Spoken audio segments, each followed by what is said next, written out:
네, 여러분, 그러면 이어서 4차시 진행해 보겠습니다. 제가 지난 3차시까지는 다른 학교의 그 음악하는 분들 연습실 같은 곳을, 조그마한 곳을 잠깐 빌려서 녹화를 했었는데, 그게 훨씬 더 조용하기도 하고, 웹캠이나 소리 같은 것도 훨씬 퀄리티가 좋기는 했었는데, 이제 시간도 정해져 있고 해서 3차시까지만 이제 녹화를 하고, 다시 4차시는 집에 돌아와서 나머지 녹화를 진행하고 있습니다. 그리고 그 사이에 이번 주에, 이제 과기대에서 1학기 강의를 계속 어떻게 할 것인지에 대한 지침이 새로 나왔어요. 그래서 많은 분들 들으셨겠지만 1학기 내내 우선은 비대면 강의를 원칙으로 하고 이제 사태가 좀 잠잠해져서 가능하다라고 생각해서 허락이 되면 그때는 비대면 강의를 하는 것으로 공지가 왔습니다. 그래서 당분간은 이렇게 제가 녹화를 해서 올려드리는 영상으로 이제 수업을 진행할 계획이고요. 제가 원래 그 강의 계획을 하기로도 과제가 이제 2에서 3차례가 있습니다. 그래서 4차시까지 있다면 그 중에 한 차시 정도는 이제 좀 생략하고 과제를 내드리는 형태로 제가 진행을 하려고 계획을 하고 있습니다. 그리고 그 발표 같은 경우는 지금 조편성이 다 되어 있는 상태인데 17조 정도 17에서 20조 정도가 편성이 되어 있는데요. 이것도 사실 비대면 강의를 하는데 여러분들이 조별로 또 만나서 그걸 준비한다는 것 자체가 말이 안 되는 것이어서 우선은 잠정적으로 이제 그 학생분들 발표는 없는 것으로 하고요. 근데 그렇게 되면 사실 제가 초반에 이제 논문을 통해서 얻게 되는 어떤 정보라던가 아니면 학생분들이 익혀야 할 스킬 같은 것들이 있는데 그런 것들을 못하게 되고 또 제가 이렇게 조언해드리지 못하는 것도 마음에 걸려서 어떤 식으로든 좀 학생 여러분들이 뭐 녹화를 해서 저에게 따로 뭐 과제처럼 제출을 한다던가 뭐 그런 것들을 생각을 해보고는 있습니다. 근데 조별로는 하기 어려울 것 같고요. 아마 개인으로 과제 제출을 하는 형식으로 좀 발표가 대체되어야 하지 않을까. 네, 그 부분은 고민해 보도록 하겠습니다. 그래서 정리되는 대로 따로 공지를 올리겠고요. 이제 중간고사 같은 경우도 실질적으로 온라인으로 시험을 보는 것이 이 클래스의 시스템이 있기는 있는데 좀 어려울 것 같아서 좀 간단한 퀴즈 형태로 중간고사를 대체를 하고 이제 최대한 많은 부분은 이제 기말고사가 비대면으로 치러질 가능성이 그래도 좀 더 높기 때문에 그런 방식으로 해보려고 합니다. 그래서 중간고사 일정이나 이런 거는 추후에 다시 공지를 드리겠고 원래 계획됐던 날짜에 하는 것으로 하겠습니다. 오늘은 이제 발암성에 대해서 계속 배워보고 있었는데요. 일반 독성 배우고 이제 그 다음으로 CMR 독성에 대해서 배우면서 그 중에서도 이제 좀 우리가 가장 많이 다루어야 할 발암성에 대해서 계속 배워보고 있습니다.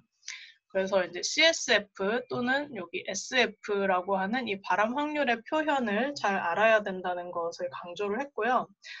실제로 이 값을 찾아서 어떻게 활용하는지를 좀만 더 보여드리고 이번 강의는 마무리하면 될 것 같습니다. 네, 주로 뭐 여러 가지 자료를 활용을 할 수 있기는 하지만 이제 일반적으로 이제 어떤 화학 물질이 정해지면 그것의 발암성 평가를 위해서 이제 CSF 값은 요 아이리스라고 하는 데이터베이스를 활용하시면 됩니다. 그래서 여기 들어가시면 제가 적은 대로 메뉴를 찾을 수가 있어요.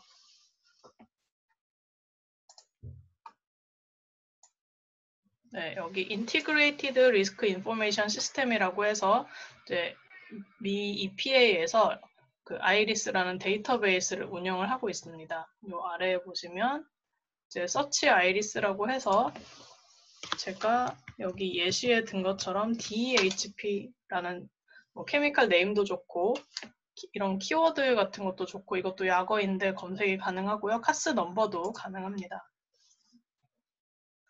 이렇게 검색을 들어가면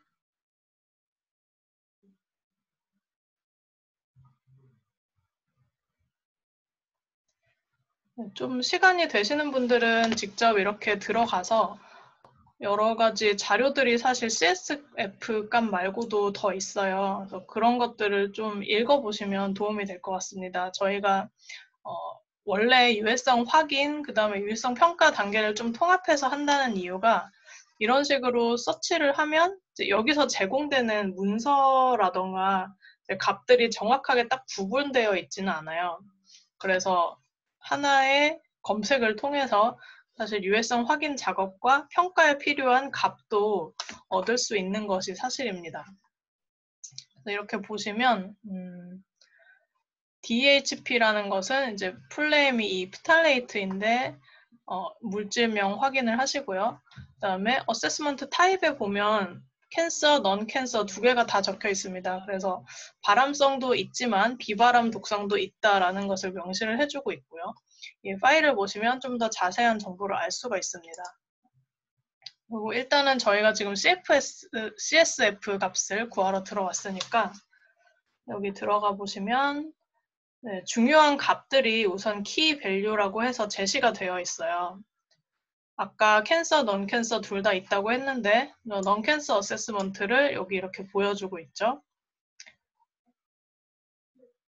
그리고 이제 여기 보시면 레퍼런스 도우즈라고 해서 비발암 물질의 기준치에 대해서 나옵니다.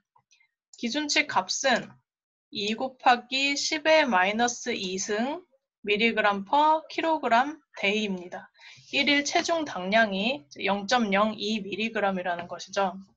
그래서 이것은 간독성에 기반한 안전치라는 것이고요. 어떻게 이제 어떻게 도출을 했는지에 대한 정보도 여기서 볼 수가 있습니다. 이거는 레퍼런스 도즈를 구할 때 다시 한번 보시게 될 거고요. 그다음에 캔서 어세스먼트에서 저희가 구하고자 하는 값은 지금 오럴 캔서 슬로 팩터죠. 앞에 말씀드렸듯이 발암 잠재력은 노출 경로에 따라서 모두 다릅니다. 지금 여기는 경구 발암성이 있다라고 해서 오럴로 들어오는 경구로 들어오는 노출에 대한 발암 잠재력 슬로 팩터를 이렇게 제시를 하고 있습니다. 1mg per kg 데이 증가함에 따라서 발암 확률이 1.4 곱하기 10의 마이너스 2만큼 증가한다는 것이죠. 이 값을 가지고 이제 나중에 저희가 위해성 평가에 활용을 할 수가 있습니다. 이 뒤에 보시면 Drinking Water Unit Risk라고 해서 이제 유닛 리스크에 대한 개념도 나오는데 이 부분은 나중에 위해 평가할 때 위해성 관리 부분에서 한 번 더 이제 자세히 설명할 기회가 있을 거예요. 이 슬로 팩터라는 값 자체가 하루에 1일 체중 당량 얼마나 증가하는지를 알아야 계산할 수 있는 값인데 이런 식으로 유닛 리스크를 계산을 해두면 이제 물 속의 DHP의 농도 또는 뭐 음식 속의 DHP의 농도를 가지고 이제 잠재적으로 암이 얼마나 증가할지에 대한 확률을 계산할 수 있게 됩니다. 그 방법을 쓸 때는 이렇게 유닛 리스크 환산이 필요한데 일단은 저희가 이 값만 구하면 원래 목적은 달성한 것이라고 보시면 됩니다. 흡입에 대해서는 아직 어세스 되지 않았다라고 나와 있죠. 그리고 오른쪽에도 조금 더 많은 정보들이 있는데 이제 그림만 보면 알 수 있도록 이제 크리티컬한 이펙트가 있는 기관이 어디냐 간이라고 나와 있죠. 그리고 암을 일으키는 곳은 어디냐 이것도 역시 간이라고 나와 있습니다. 케미컬 스트럭처나 관련한 독성 자료를 볼 수 있는 링크와 이제 동의어도 있습니다. 네, 이런 식으로 저희도 정보를 구해서 사용을 하고요. 네, 이게 직접 제가 검색한 결과 사이트인데 이런 데 가서 좀 더 자세히 보시면 됩니다. 여기도 보시면 이제 파이널 리포트라고 해서 이거는 되게 방대한 자료이기는 해요. 프탈레이트에 대한 전체적인 위해성 평가를 한 자료입니다. 아마 나중에 예시로 보여드릴 기회가 있을 것 같기는 한데 이제 이걸 보시면 목차에서도 유해성 확인을 하고 나서 유해성 평가 단계에서 이런 자료를 서머라이즈 한 거를 보실 수가 있을 거예요. 그래서 2008년 자료이지만 이때 리스크 어세스먼트 한 결과도 참고를 하시면 좋겠고요. 그리고 뭐 다른 이제 DB나 아니면 다른 정보들은 여기서 볼 수 있다라는 걸 참고로 해주고 있습니다.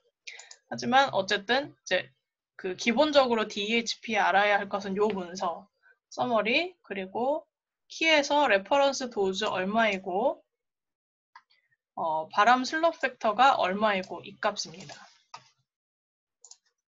이렇게 찾으시면 되겠고요. 나중에 그 과제를 내드리면 이런 방식으로 검색을 하셔서 활용하시면 되겠습니다. 네, 그러면 이번 그 4차시 강의는 여기서 마무리하도록 하겠고요.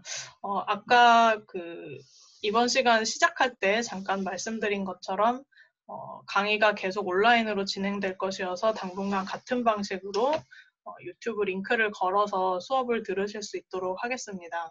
그리고 발표나 중간고사에 대한 것은 좀 방법이 확정되는 대로 온라인으로 공지 드리도록 하겠습니다. 모두들 수고하셨습니다.